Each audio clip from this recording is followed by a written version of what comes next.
on one Tuesday, I think it was a Tuesday, because it was the prayer meeting night, early in the morning, I had this burden to start with the estate agents and just go through them all, in Richmond and Twickenham. So I began in St Margaret's Road, which is East Twickenham, and went over the bridge to Richmond and went all the way through, and nobody had anything, until I came to Pennington's, which is near Richmond Station, now Chancellor's. And I went in, and a young man stood up, and I told him what I wanted, and he said, no, we don't really have anything that would be suitable. So I said, but he said, I'll take your name, sir, and I'll put it down, and if there is anything, we'll get in touch with you. Oh, then an old man, really, I was, of course, in my 20s, and this old man, must have been about my age now, stood up, ancient as the hills, and he said, just wait, he said, there's something on our dead book. It's been there for 13 years, he said.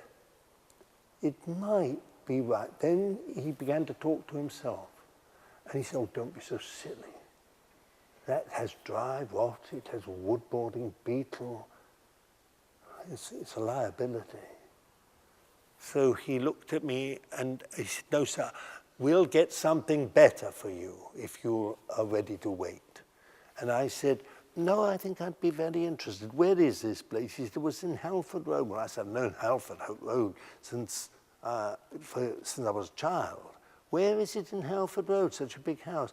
Oh, he said, it's been there since 1710. So I said, well, I've never seen it. He said, it's on the bend.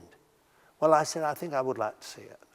And I called the two other brothers, and when we were standing outside this door, you know, this kid came. I mean, he couldn't have been more than 12. And he had a key the size of himself. And he put it in the thing and swung on it to get the door open. Slowly this door creaked open. The most terrible smells hit us.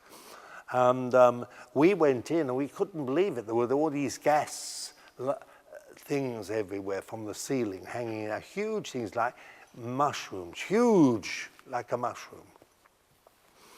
And I walked all the way there, and the Lord would never do this to us. It was terrible, this old house. And the other two brothers said, this is amazing. We could get 300-400 people in here. We could get another 100 in here. This is incredible, right in the center of Richmond. So we always prayed about everything. That night we had the prayer meeting, and I didn't influence them against it or for it. I just told them what we had. The others also said, we all prayed about it, and we all became of one mind that we should take this house. And they wanted, I can't remember how much, I think 1,200. We offered 400 and added the £50 we had. So we gave them we offered 450, and to our amazement, that it came back, since you're doing a great work, we believe that it will be useful and beneficial to the community. We have agreed to this price. So we bought this wonderful old house with its garden. We didn't even know we inherited a whole lot of problems, but we bought the whole thing for £450. And the Lord supplied. We never made an appeal. We never told people what our needs were. We just prayed, and the Lord met that whole sum. Then we had to get the builder to come in and do, I think there were 4 things: foundation, light, roof, foundations and roof, and light and water. Those last 2 things, which I've always said was a sign of the priorities for the house of God.